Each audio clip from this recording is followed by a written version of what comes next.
La Fédération pour la paix universelle, FPU France, a organisé au centre de conférence MAS dans le 13e arrondissement à Paris, samedi 7 avril, une rencontre sur le thème Interdépendance, prospérité mutuelle, valeurs universelles, vision et activités 2018-2020 de la Fédération pour la paix universelle.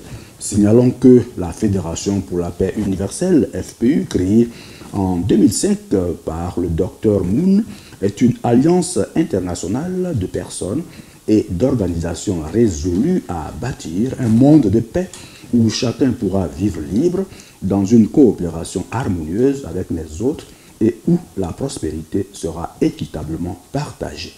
À travers la Fédération pour la paix universelle, nous cherchons à rassembler les différents acteurs les plus importants dans le domaine à la fois religieux et dans le domaine politique et dans le domaine de l'éducation, etc.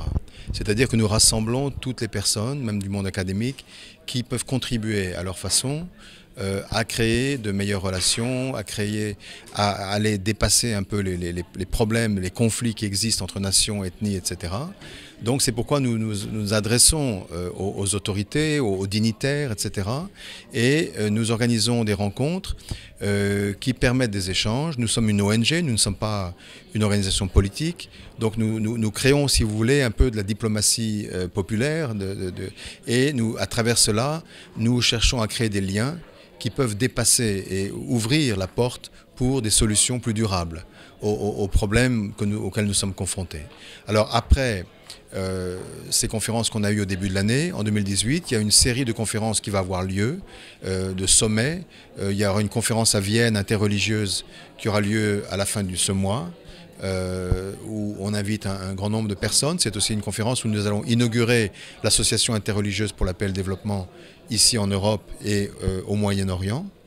Ensuite, il y aura des sommets en Océanie, en Asie, etc. Donc il y a tout si vous voulez, il y a tout un mouvement qui se développe centré sur ces deux projets de notre organisation qui s'appelle l'Association internationale des parlementaires pour la paix et l'Association interreligieuse pour la paix et le développement. Pour moi, cette conférence a été une expérience profonde et aussi, disons, la rencontre avec, que ce soit le président Macky Sall, enfin le protocole et surtout le Parlement avec Moustapha Niasse, ça a été une expérience extraordinaire et très touchante de voir la coopération entre le pouvoir politique, religieux, traditionnel.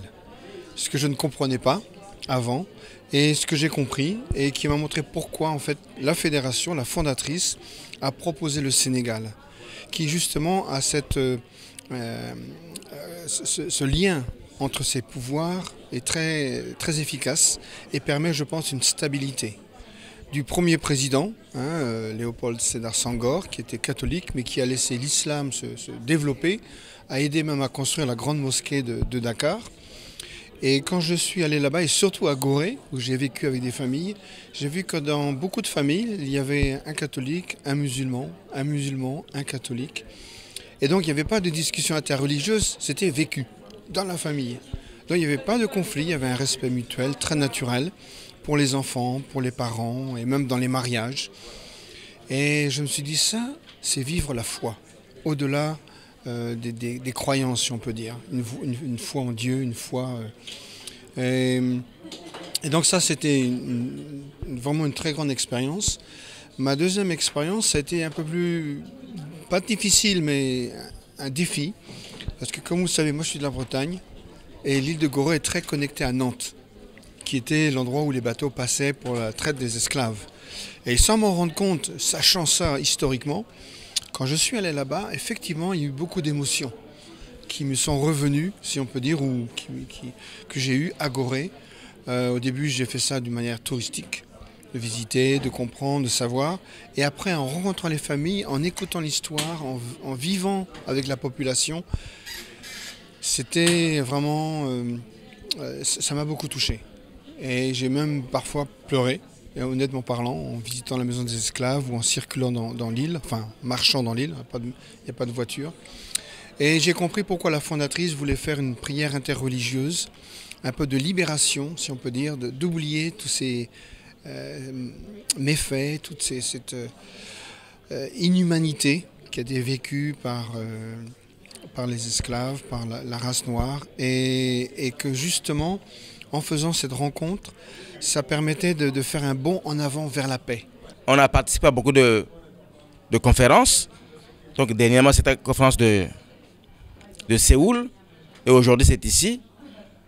Ce que je peux retenir de cette conférence, c'est que beaucoup de gens maintenant sont motivés pour la paix, et surtout pour l'Afrique. Parce que tout le monde sait que l'Afrique a beaucoup de problèmes, il y a beaucoup de contradictions, il y a des guerres, il y a tout ça. Mais je suis heureux de constater que les gens sont maintenant conscients qu'il faut de la paix. Il faut aller maintenant en Afrique pour défendre cette paix que Dieu nous a laissée. Vous-même, vous avez un projet pour une marche de la paix. Est-ce que vous pourriez me dire un mot? Oui, parce que nous avons vu que les enfants souffrent beaucoup quand il y a la guerre. Ce sont les grandes personnes qui font la guerre, mais ce sont les enfants qui en souffrent. Il y en a qui sont mutilés, il y en a qui sont violés, il y en a qui sont traumatisés.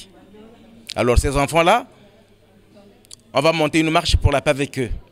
Nous partons de Bangui en Centrafrique, avec les enfants mutilés, les enfants orphelins de guerre, les enfants qui ont été violés, les tout petits. Ils vont marcher dans chaque pays pour parler, pour dire voilà mon témoignage. Je m'appelle un tel, j'ai tel âge, je suis de tel pays. Voilà quand j'étais bien, voici ma photo. Et maintenant j'ai perdu mes 2 jambes parce que la guerre est passée par chez moi. Donc ces enfants vont conscientiser les adultes pour qu'il y ait la paix. Quand un enfant parle, surtout celui qui a subi tout ça là, alors les gens sont compatissants. Et les gens sont conscients maintenant de créer les conditions pour que la paix règne. Les 19 et 20 janvier dernier à Dakar, la Fédération pour la paix universelle a organisé le sommet africain pour la paix, la sécurité et le développement durable qui a rassemblé 1200 dignitaires de toute l'Afrique. Les 18 et 25 février à Séoul également, les conférences internationales pour parlementaires, leaders, religieux et scientifiques. Une conférence inaugurale pour l'Europe et le Moyen-Orient est prévue à Vienne, en Autriche, les 28 et 29 avril 2018, sur le thème « Interdépendance et prospérité mutuelle, le rôle des leaders religieux et des parlementaires ».